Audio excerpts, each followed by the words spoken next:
a little rapid fire, Ambassador. Yes. Favorite street food, Indian street food. Oh, samosa, obviously. Samosa, And masala tea. masala tea, chai. And Okay. biryani. Biryani, you love biryani. Midnight biryani.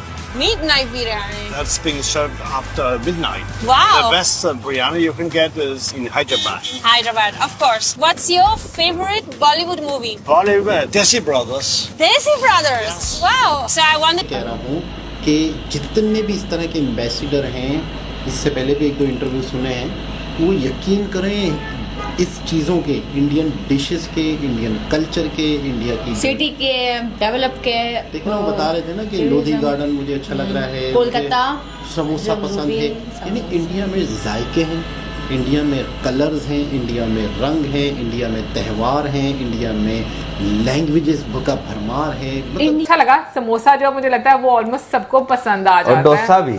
हाँ, डोसा ना? भी सबको पसंद आता है, लेकिन इतना बड़ा डोसा खाना अपने आप में एक बहुत बड़ी बात है। भी कौन सा सारा खाया गया होगा। आई नो, बट मैं वैसे बात करूँ, जो लोग मंगवाते हैं डेफिनेटली लोग खाते हैं, फैमिलीज आकर खाती होंगी ना एक साथ अच्छा, में। वैसे वो तमिलनाडु हाउस जो है, मुझे पहले शायद लगा था, क्योंकि स्टार्टिंग में देखा जाए ना, वहाँ की फुटेज जो है वो आपको देखने को मिली। जय हिंद दोस्तों। भारत में रहे डेनमार्क के डिप्लोमेट्स का इंटरव्यू काफी वायरल हो रहा है। कहा कि यूरोप ने अपनी पहचान खो दी है और इंडिया ने अपनी पहचान बना ली है। इंडियन फूड, कल्चर, टूरिज्म के बारे में बात करते हुए भारत को दुनिया का सबसे पसंदीदा देश कहा है। to ask you then, who is your favorite Bollywood actor? Shah Rukh Khan. Of course, he is the king. He might be the king, but he's also good. And actress Yes. Tapsi. Oh wow. Your And you favorite- know why? Because she's married to a Danish guy who is a national coach in badminton. Oh wow. You told me you play badminton, right? So do you prefer cricket or badminton? The first time I played cricket, doing what they call fielding, which means that you stand far away and you never wow. see the ball coming anywhere near to you. So that was a little bit on the boring side.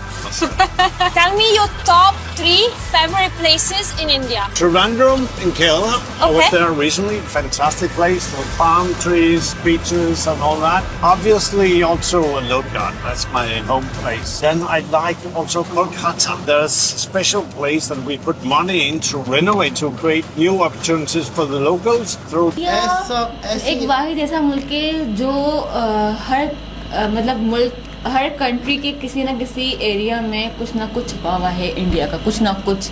मतलब कहीं पाकिस्तान में तो मतलब almost मतलब सब कुछ same मतलब same India है, में लेकिन अदर्स आपको- कंट्रीज में भी मतलब मैं समझता हूँ शायद ही कोई दुनिया का ऐसा देश हो जिसमें इतना कुछ वेरिएशन, इतना कुछ अलग अतरंगी, इतना कुछ यूनिक, इतना कुछ। दोस्तों, आपको बता दें कि भारत एक ऐसा देश है जो भी भारतीय संस्कृति, भारतीय लोग और भारतीय खाना खाते हैं, मानो वो तो भारतवासी बन जाते हैं, चाहे वो सामान्य लोग हो या राजनीतिक व्यक्ति। ऐसे में ही भारत में रहे डेनमार्क के डिप्लोमेट्स फ्रेडी स्वेन का जूलिया नामक यूट्यूबर ने इंटरव्यू लिया था और भारत के बारे में काफी सवाल भी किए थे और ये इंटरव्यू काफी वायरल हो रहा है। दोस्तों, बता दें कि फ्रेडी स्वेन ने कहा कि भारत बेहद ही सुंदर देश है और मुझे भारत का खाना काफी पसंद है, खासकर समोसा, मसाला चाय, पनीर मसाला का मैं दीवाना हूँ। भारतीय स्वीट्स जैसे कि लड्डू और जिलेबी की तो बात ही अलग है। बात करते हुए कहा कि हैदराबाद में जाकर देर रात को हैदराबादी बिरयानी खाना उन्हें बेहद पसंद है। इसके साथ ही बॉलीवुड फिल्मों से ज्यादा लगाव रखने वाले फ्रेडी ने कहा कि शाहरुख खान और तापसी पन्नू को लाइक करते हैं। दोस्तों, बता दें कि डेनिश डिप्लोमेट्स ने कहा कि केरला का त्रिवेंद्रम का हिंदू मंदिर, बीचेस, वहाँ का वातावरण, दिल्ली का लोधी गार्डन और कोलकाता शहर को विजिट करना बेहद पसंद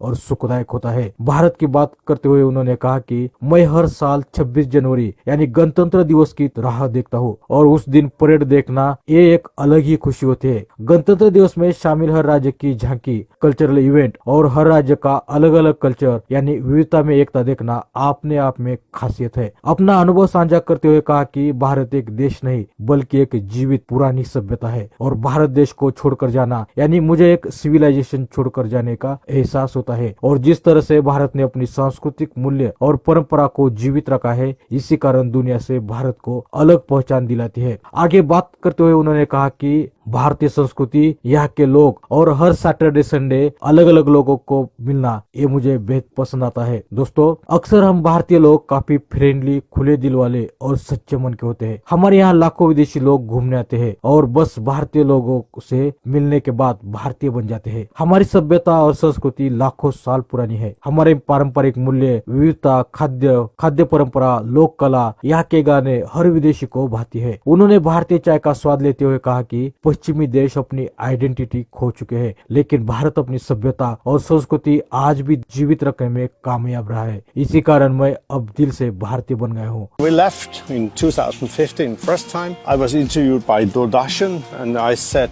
country, nation, and upon leaving, India is a living civilization. Because India has such a diverse culture, but India has still been able to maintain, develop, keep all the traditional cultural practices. वो टुक में बैठे, फिर जो similarities हैं उन्होंने बताई। मुझे ऐसा लगता है कि अगर हम लोग सिमिलैरिटीज की बात करें ना, तो शायद दुनिया में कोई ऐसा कंट्री होगा जिसकी सिमिलैरिटीज इंडिया में नहीं होंगी कल्चरल वाइज, क्योंकि अगर हम लोग देखें सनातन धर्म एक ऐसा मतलब it's a way of life. We know it's not a religion, but आपको सिमिलैरिटीज नजर आती हैं, चाहे वो पहनावे में हो, चाहे वो क्रिएटिविटी में हो, चाहे वो खाने पीने में हो।